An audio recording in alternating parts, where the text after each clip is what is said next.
Hey y'all, and welcome to PolitiBrawl.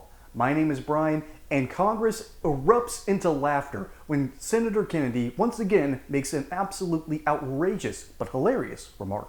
If I am a recipient of content created by generative AI, do you think I should have a right to know that content was generated by a robot? Yes, I think you do. I think the details would depend on the context, but in most cases, I think, Okay. I or anybody else, if I receive something, I'd like to know, is this real or was this generated? Professor? There are situations where you probably wouldn't expect to be dealing with the product of generative AI, and in those instances... Well, that's the problem. Right. But as times change, it's possible that our expectations change, and so... But as a principle, do you think that people should have a right to know when they're being fed content from generative AI? I tell my students, it depends on the context. Generally speaking, if you're vulnerable to generative AI, then the answer is absolutely yes. What do you mean if you're vulnerable? So there may be situations... I'm just looking for... Sure. No disrespect. No, not at all. A straight answer. Absolutely. I kind of like... I like two things: breakfast food and straight answers. I love them. And if a robot is feeding me information and I don't know it's a robot, am I entitled to know it's a robot as a consumer? Pretty straight up.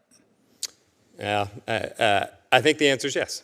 I agree. All right. In a lot of Start back from Mr. Dowley.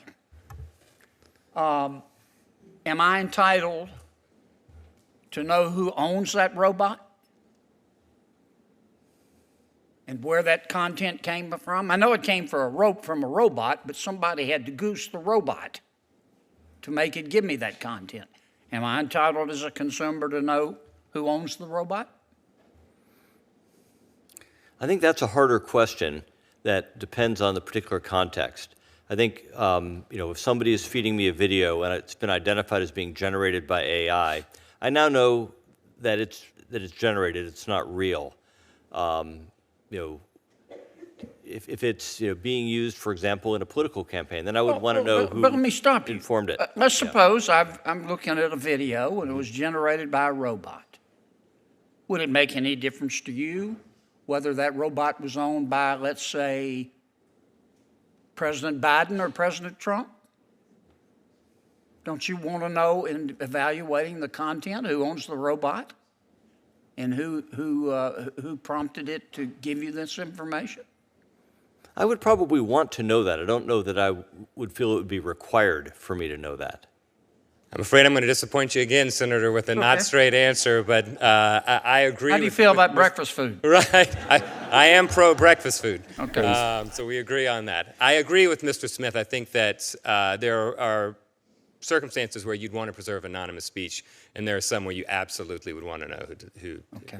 Well, I'm not. I don't want to go too over.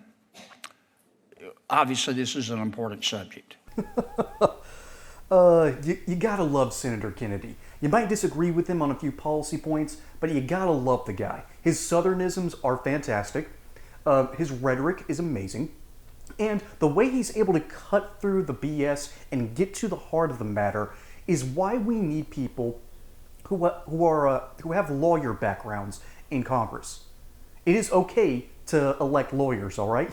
You need them because they're going to have the right kind of questions. They're used to going into a court, dealing with the jury, dealing with the prosecution, and making a great argument. And so what's the argument here?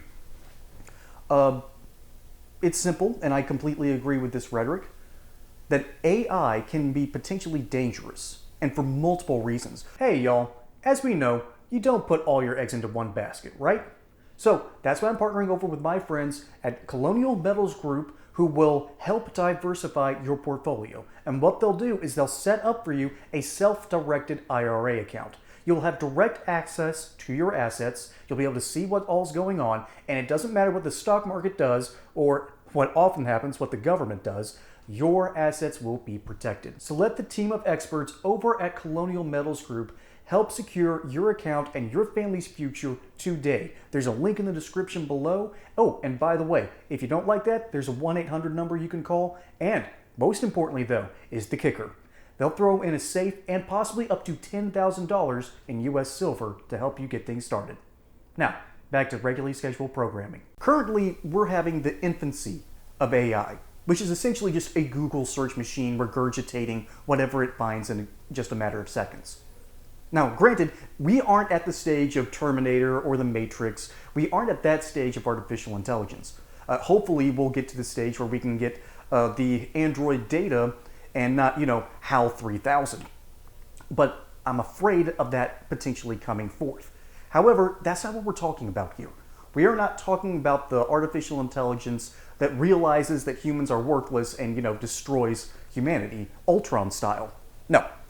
What we're simply arguing about is whether or not artificial intelligence needs to be identified as artificial intelligence.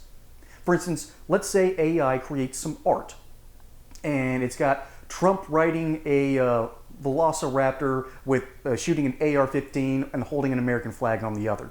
All right? That's funny. That's cool. But no one created that. Okay, that's absolutely not true. That was actually created. But I wanted to use that illustration to say that if it was created by AI, people need to know about that. Why? For the same reason that we attribute art to the artist. It's why you don't want to use plagiarism in your papers. You want to give the creators their due.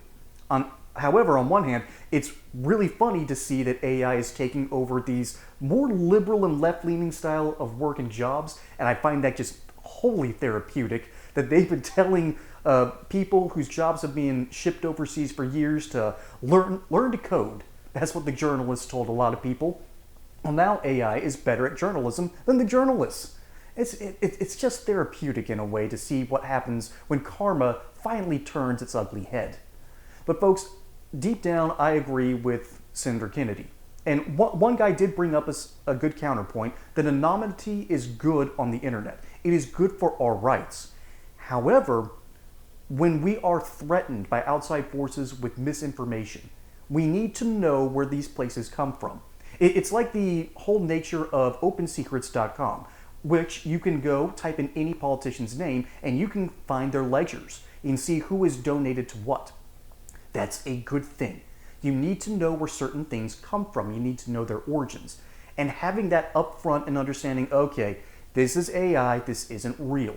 This was created for reasons to basically lie, for lack of a better term, or to omit the truth.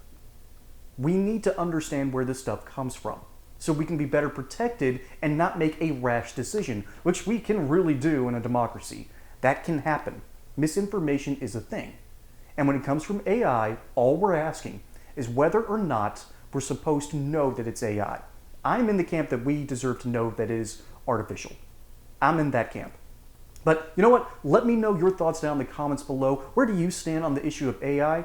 Tell you what, why don't you go down there and tell me exactly what you think? Don't forget to like and subscribe. Catch you on the next one. And until then, y'all have a good one.